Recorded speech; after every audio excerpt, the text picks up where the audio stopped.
Here he is, saxophonist Tony Exum Jr. out there in Colorado Springs. How are you doing? Great. How are you? I'm very well, thank you. I've got to give you one of these.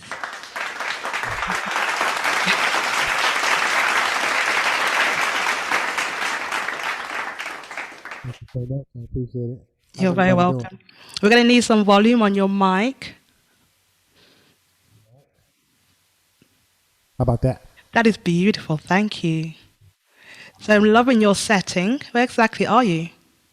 I'm here in beautiful downtown Colorado Springs at the Art 111 Gallery. Nice. Uh, yeah, it's really beautiful down here. This is my home away from home. I play here a lot. Mm-hmm. Um, Beautiful artwork here every week or every so many weeks. There's different things here. So many talented artists and creative people here in Colorado Springs. So this is one of the premier places to come purchase art. Uh-huh. And Right, you do talk very, very softly. so hold on, let me turn my mic. All right. Sorry, you know how I am. He's got his radio voice on because you are on the radio as well, aren't you? I have to remember. I can use my outside voice sometimes. I'm on 7 days a week, you guys, so I apologize. Yeah, that So is yeah, nice. this is the spot where so many talented people have great artwork here. So every so many weeks, I come in and play a little bit as people are looking at art and purchasing it, and there's different showcases every week or every first Friday, which is kind of in the art world. That's where they open up to the public Mhm. and allow people to take advantage of all this beautiful stuff here. So this is it's a great place. And my good friend Robin Schneider, who's the owner, he's like, Tony, this is your home. You can come here and do what you want. So I thought this would be the perfect backdrop for my first time on your show. Nice. I like that. Tell your friend thank you so much. We do appreciate it. Sapphire says thank you all the way from London, bro. Oh, he's right there. And right here, he's got me on his phone live. So Oh, that's amazing. so Thank you. So I had the pleasure of interviewing you when I was in Colorado last year, May, which was just amazing. It was one of my first ever interviews. And I saw you perform at the Soiled Dove, mhm. and you was playing with Dee Lucas and Mark Will Jordan. So Yes, do you guys perform together a lot? yes, we do. As a matter of fact, the original Nothing But the Sax was just me and D at first, and we had Danny Hughes with us from Minneapolis. We even did a couple of shows with Jeanette Harris, but something about me, D, and Marquel just worked. So we've done that show about 4 times together as a trio. And that's kind of going to be what you'll see. Whenever you see Nothing But the Sax, it'll more likely be the three of us. Definitely. So when I saw you at the Soiled Dove, that was before COVID. So you was Right. recently there was it in October? Yes, we were just there in October, How October different was 2nd. that to performing when I saw you? Man, it was so different because it went from being like this super, how can I say it? I think the energy was different because what we had to do is we had to slim each show down to 50 people per Mm, show. And we were on track to probably sell out again like we did when you were there. And so the only way we could accommodate all the people who didn't refund their tickets or request refunds was to do 4 shows. uh-huh. So one Friday and then two on October 3rd on Saturday. And it was fun, but it was different because we couldn't go out into the crowd because of COVID. Yeah. So we wanted to sell CDs and our hugs and pictures and all that interaction that we're used to with some of our diehard fans that make that show every year. We have probably about 100 people that don't miss it since D and Hmm. I in the last 7 8 years. So it was a little weird not being able to reach out and touch everybody. But outside of that, the band was on point. Hmm. All the shows were great. And the energy in the crowd, they were very appreciative of the fact that we decided to still do it Yeah. despite COVID-19. Wonderful. Right, you do still sound like you're whispering. That shit was loud in my headphones. All you just need to do is just be close to the mic and Okay. maybe just speak up a little bit and stop putting on your sexy voice. We I know you can't help it. were 7 days a week. I'm sorry. I mean, it is funny because one of my boys on the phone the other day is like, dude, this ain't Jazz 935. You talking to me? I'm like, sorry, man. Like, I'm at home. I'm chilling. I'm. like, dude, I'm not, I was like, okay, I'm sorry. So, find my outside voice. I don't know what happened to it. So, I'm not going at one of my kids. So, So tell us, when did you first start playing the saxophone? I started playing the saxophone at the age of 11. Um, I grew up watching an uncle of mine. His name was Larry Francis Jr. He was an incredible saxophone player. As a matter of fact, one of the best performances I've ever seen him do was right across the street from here. There's a spot called Acacia Park, and there's a big stage and a band shell there. And when I was about 12 years old, the Fort Carson Army Band used to come out and do free concerts in the summertime. And that's the first time I saw him really, really play. But he was my biggest inspiration at first, growing up watching him practice in my grandmother's basement and what have you. And, once I saw him do that, I said, I think I want to play sax. And he gave me his first horn. And that's when my journey started. I was 11 or 12. And did you play any other instruments, or was it just the sax? For a long time, it was just the sax. I think around high school, I started playing keys. And then in my college years, I I ventured into playing flute a little bit. And so it's been mainly those three. So do you play the flute now? I do now, yes. Oh, I've never heard you play the flute. Do you play the flute on any of your tracks?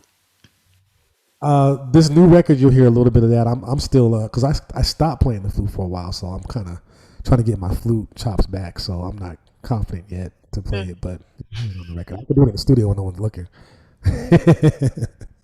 You'll hear it. And tell us, who were your inspirations? I know you've been listening to music from such a young age. Um, right off the cuff, Grover Washington Jr. That was the sound that I was familiar with as a kid. So my mother was a big Grover fan, and so was my Uncle Larry. So Grover, Ronnie Laws, Jeff Lorber, Sanborn. Of course, I think any kid who grew up in the '80s looked up to Michael Jackson and Prince. And New Edition, down the road, I started getting into more traditional jazz. So I started listening to Dexter Gordon and Charlie Parker and a little bit of John Coltrane, lots of Cannonball Adderley. Um, let's see who else. Parliament Funkadelic, Earth, Wind and Fire, Hmm. Brecker Brothers. Uh, this goes on and on and on. Lots of great influences. Absolutely. Yeah. And so did you study jazz at school? I did. I went to University of Denver, Lamont School of Music, and studied. I was a jazz studies major. Hmm.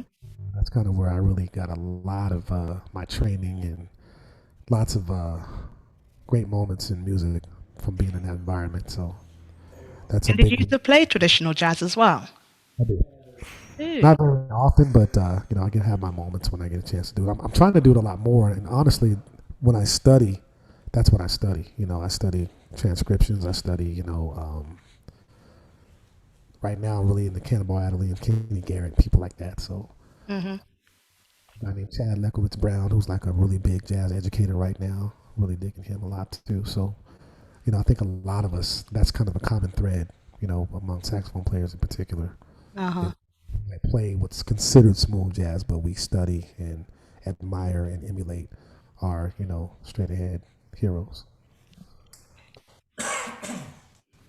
So yeah, it's a lot of big music out there. Yeah. So do you remember the first song that you actually wrote? Yes, I do. I was in high school. I wrote it. I don't remember the name of it though.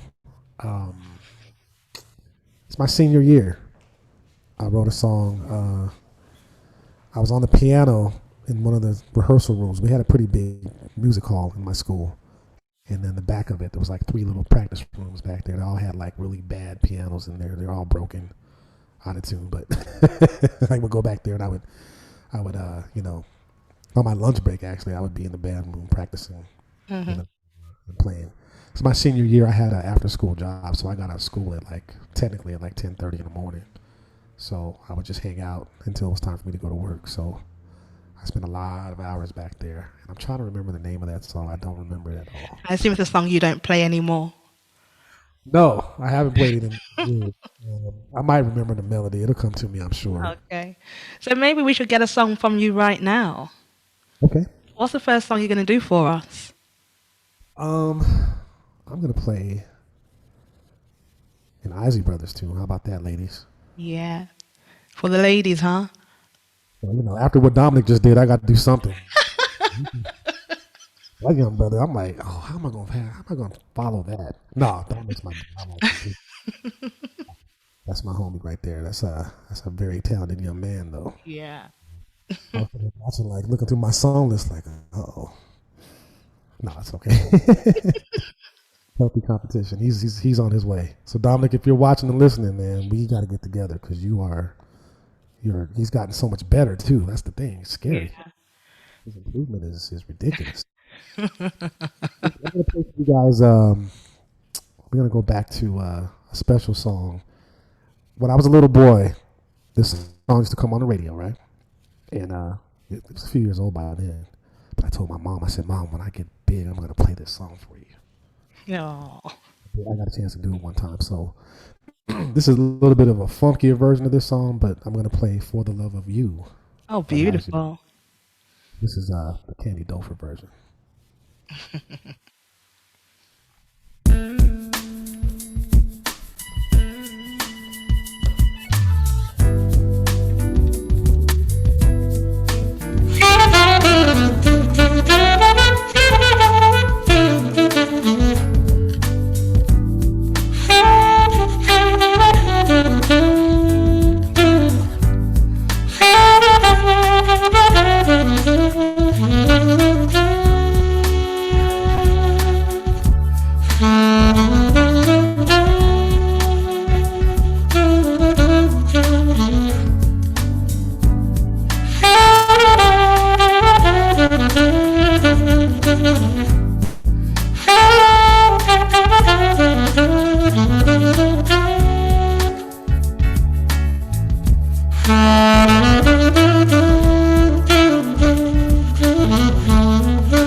You are getting a lot of love out there, Thank you so much, everybody. even Appreciate it. from Dominique Hammonds. He wants to do a collaboration as well. He's happy to do that. Let's make it happen, man. I'm Yeah. ready. Maybe you can play on the song with Maria Antoinette, the song called Sapphire. Absolutely. You know, I saw her. We both were on the San Diego Smooth Jazz Fest last How year. was you? She opened up Sunday, and I opened up on Saturday. So I got a chance to see her show, and she's incredible. Yeah, she is. She's such a wonderful person, and the sound, and Hmm. your sound was good. Thank you. Yeah, yeah. It was a little bit loud, but I think that's because of that microphone. But I don't want you to touch that mic because we need to hear your voice. Okay. Well, I'll make. I had it right where we were sound checking, but I think I might have made a slight adjustment somewhere. Yeah, but I'm sorry. you was on the soprano when we did the sound check. Does that make a big difference? Yes, it does. Yeah. George Whitmore, he's a saxophonist as well, and he says fabulous. Janice Skinner, fantastic, my favorite instrument with a song I love. Thank you. I Yeah. appreciate. And I always wanted to ask you about your chain. Oh, I let's see. love that. A little saxophone. Where Yeah, did you get that from? I found it on Amazon. Just it was Really? just random. I was just shopping for. I was actually shopping for this right here, Okay. and found this chain. I was like, oh, I like that, and just I grabbed it. Yeah. You So might see me with that on next week. that's fine. That's fine. That's it's out there, so you'll see it. So tell us about your visit to London. Oh yeah. So I was a little boy. My stepfather was stationed in Germany, and we lived near a little city. Well, not a little city. They call it Little America over there. It's called K Town or Kaiserslautern, and you know, military families could take little short vacations all over Europe. That was kind of thing to do. You know, weekend trips to like Paris and Spain and Austria and the like. So my mother, her bucket list was to see the changing of the guard as a little girl. So she took a weekend trip and brought me along. And so I was 1982, and as I told Sapphire, it's the first time I heard someone who looked like me speak with a British accent, and it just blew me away because I didn't know that at the time. You know, I thought it was because you know when you move to Germany, everybody's got an accent that's not American. So when I saw that, I've been hooked ever since. And so I saw the change in the guard, rode on one of those buses, saw a few different things. My mother actually went to a Gil Scott Heron concert because he was live at some museum out there. I can't remember exactly where during that weekend. So that was a very educational trip, and so I've been a fan of the British culture ever since. And you was 7, Seven, and yes, that was the first and the last time you've been to London. absolutely. Yeah, so we definitely have to get you, now that you're an adult, back over here. You got to change that. You got to change that. That was Yes, yeah. most definitely. And Travel. you're playing a lot for the ladies when you do perform.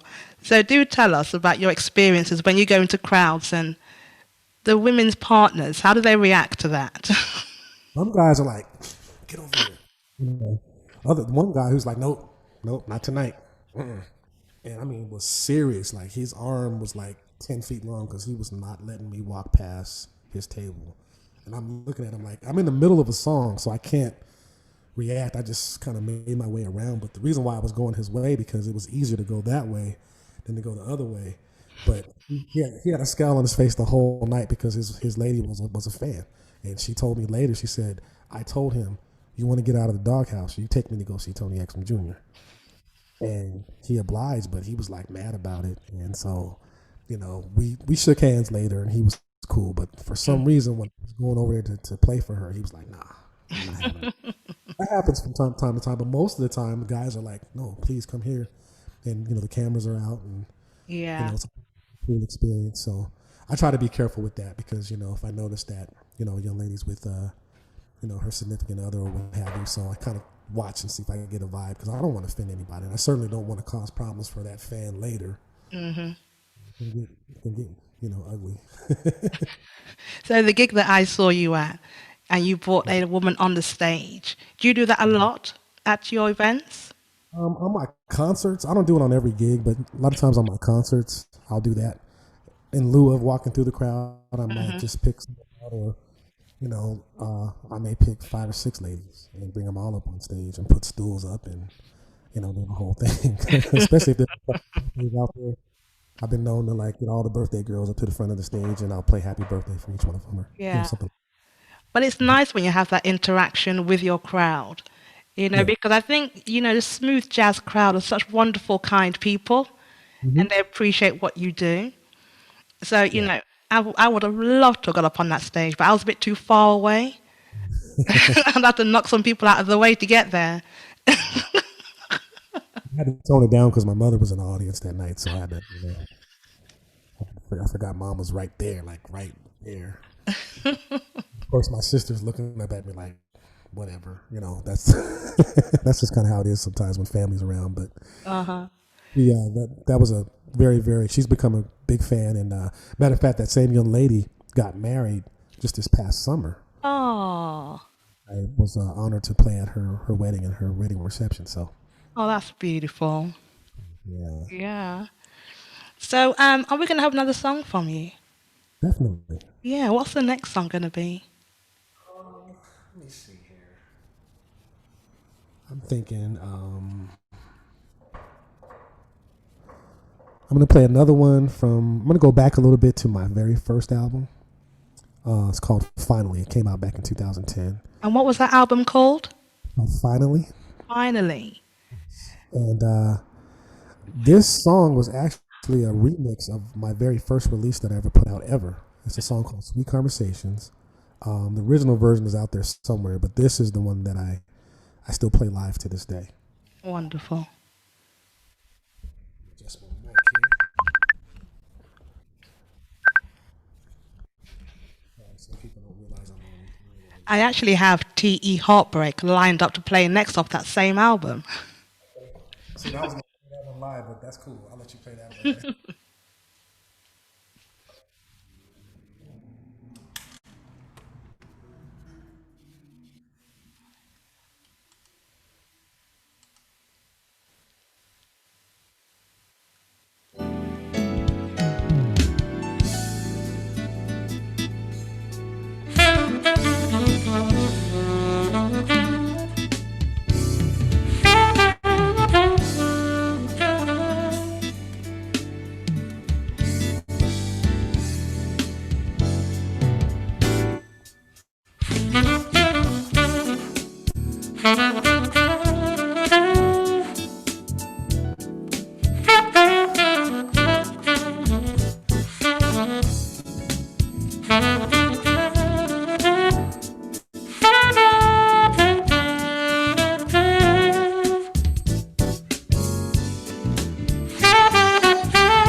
So that was off your album Finally.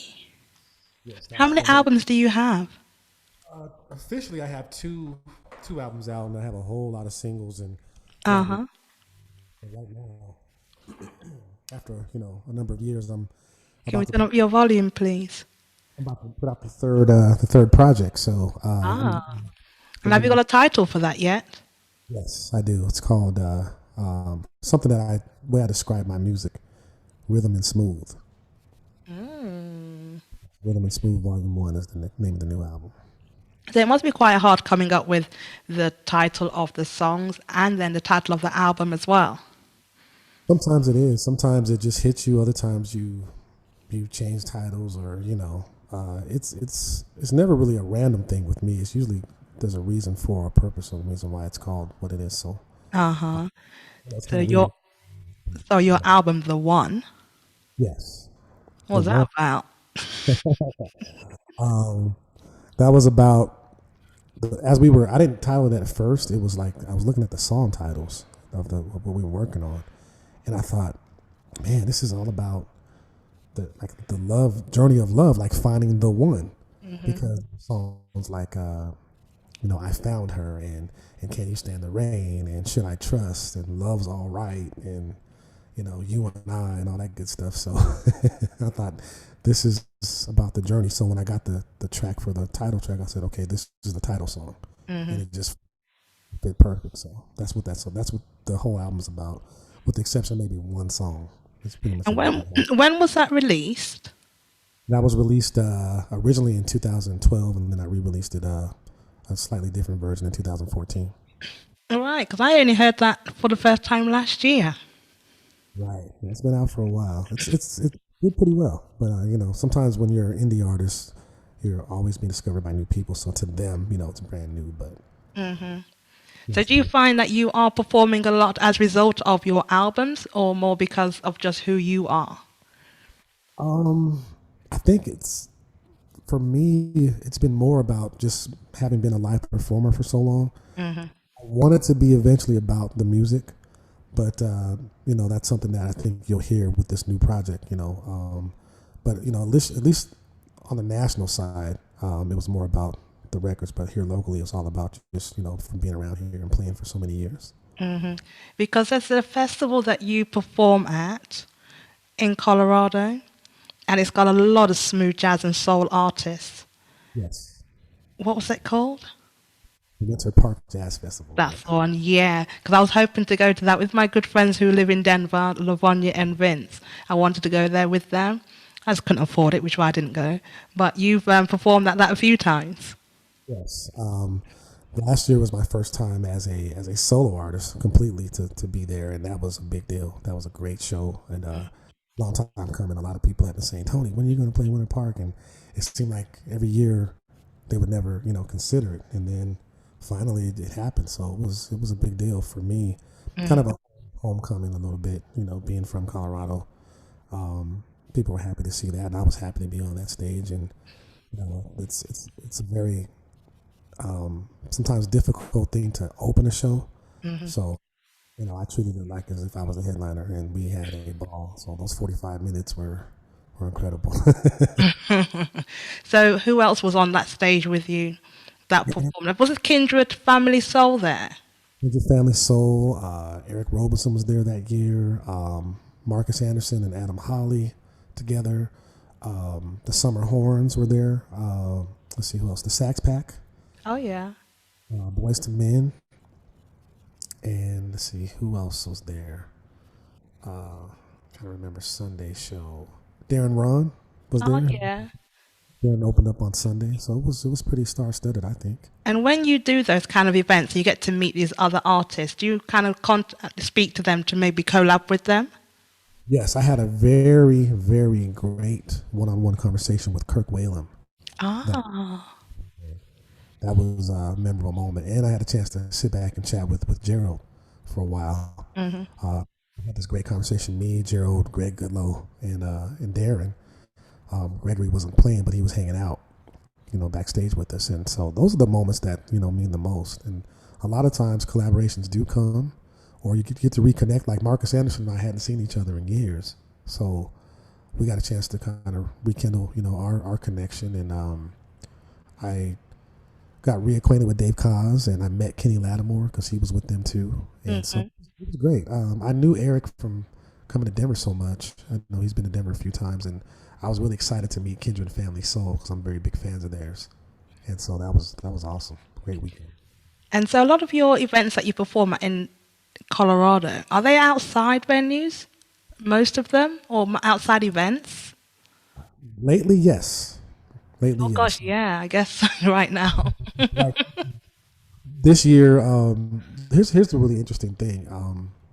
When COVID hit, of course, initially we thought that after a few months of whatever they were going to have us do, maybe we'd be back to normal. And as you see, it's not even close. But there's an organization out here called the Cultural Office of the Pikes Peak region, and they came up with this thing called curbside culture, which is getting arts and entertainers to perform literally on the curb. So we would go to businesses, or you could book us to your home. So I spent the entire summer doing these solo performances at homes and different small businesses for like their lunch hour. And this one guy, he set it up like it was a mini festival. He invited his neighbors, made Hmm. sure they were socially distanced out in his cul-de-sac. And I had like his deck as a stage, and he was serving wine and cheese and everything, and everybody had their masks on. And I ended up playing for like, I was only scheduled for an hour. I ended up doing like an hour and a half. I was having so much fun Oh, that because it sounds felt, amazing. felt like a little mini concert, and the people were enjoying it so much I didn't want to stop. So I Yeah. the noise thing, but it was a lot of fun, and I ended up going back to his place a couple weeks later and doing it again because Hmm. some of his neighbors didn't make it, and I think the second time it was his wife's birthday, so it kind of brought that whole thing together, and Yeah. I was really glad. Wonderful. You are putting your radio voice on again because I can barely hear you. I thought I was saying all right. But I want to talk about your radio show. Sure. Tell us, what is the station that you're on? I'm on Jazz 93.5 FM out here in Colorado Springs. Okay, and you play smooth jazz? I do all the smooth jazz and contemporary jazz programming, and I have one, well now two, straight ahead shows. One on Saturday afternoons from 1 to 3, and I just got asked to do Sundays 10 to midnight, starting this Sunday. But that show is going to be more of a fusion, Robert Glasper, a little more neo soul, a little more, of the new artists that are out there. So it won't be 100% straight ahead, but it won't be anything smooth on that show. Okay, and you do how many shows a week?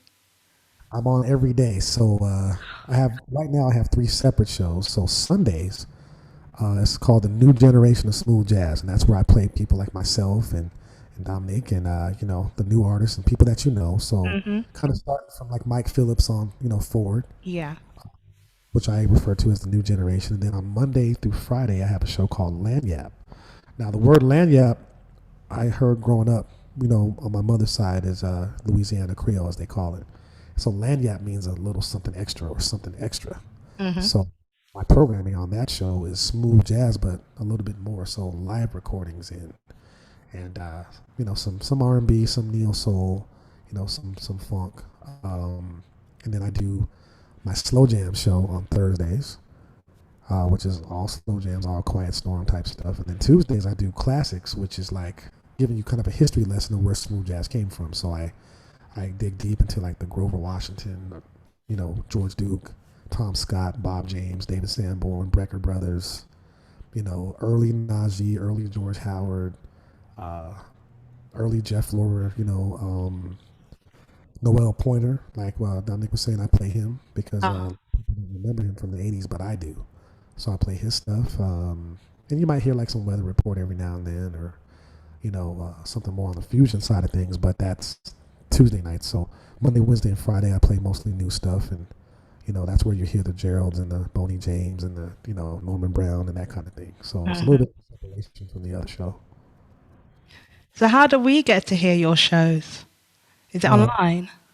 Online, you can tune in at www.jazzjazz935.org.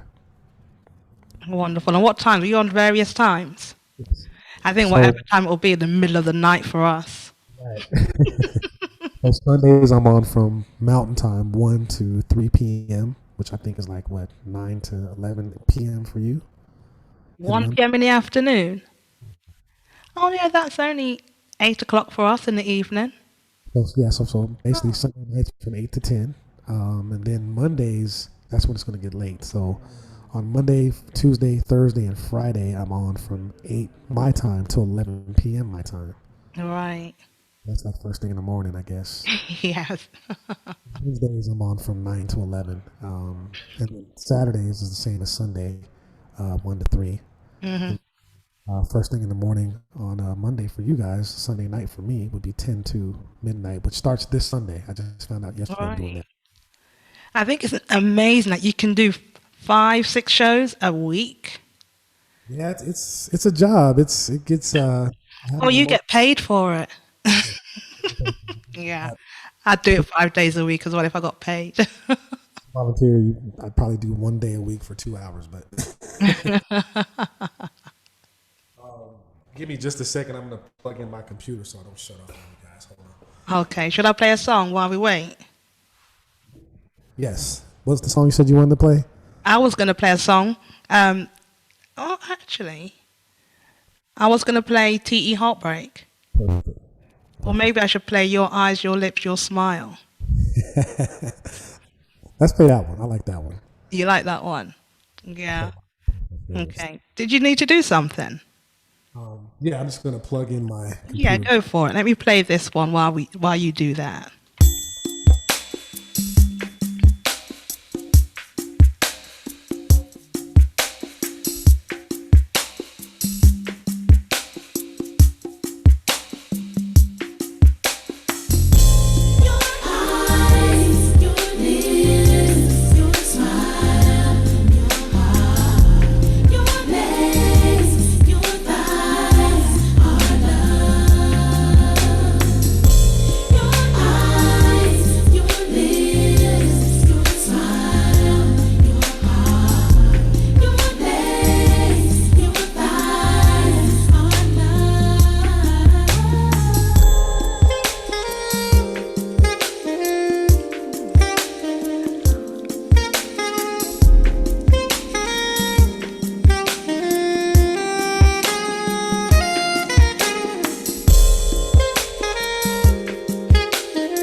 Judith Jacob, how you doing? Hi, Tina Jones. Alicia Grace. Kevin Dartnell. Jodie Mayfield has just joined us.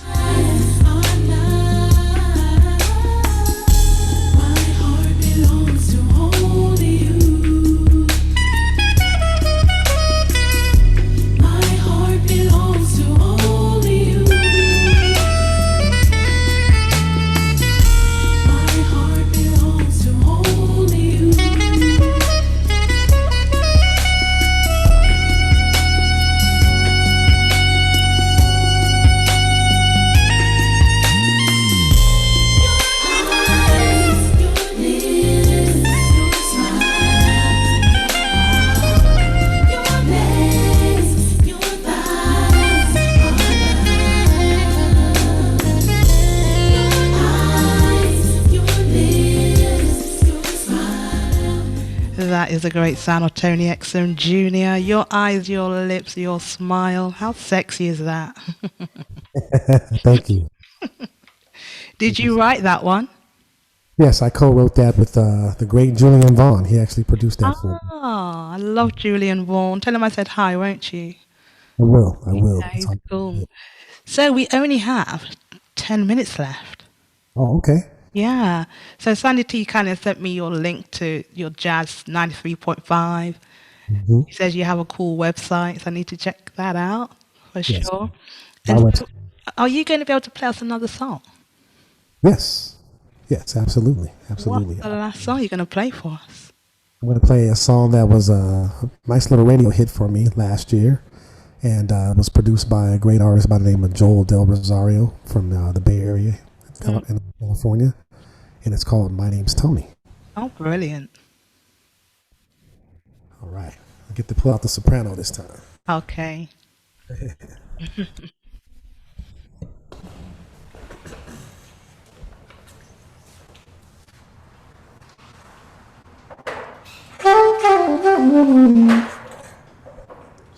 pull that up.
so much. I do apologize for pressing that too a bit too early.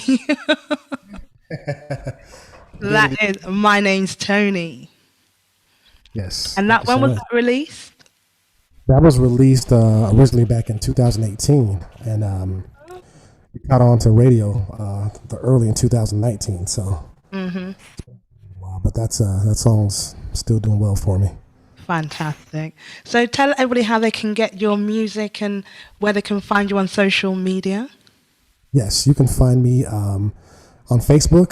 My official music page is Tony Exum Jr. Music, and on Twitter I'm MISTER Exum Jr. On IG I'm T Exum Jr. Instagram. My website is TonyXMJr.com. Wonderful. And they can get your music. You can get my music anywhere music is sold on all digital platforms. So, Spotify, Google Play, which is now YouTube Music. Let's see, Apple Music, iTunes, Hmm. and everywhere that digital music is sold. Fantastic. Thank you so much. I had a lot more questions to ask you, but we are running out of time. I like to keep to the scheduled time for the artists, but we may have you back again when the new album is out.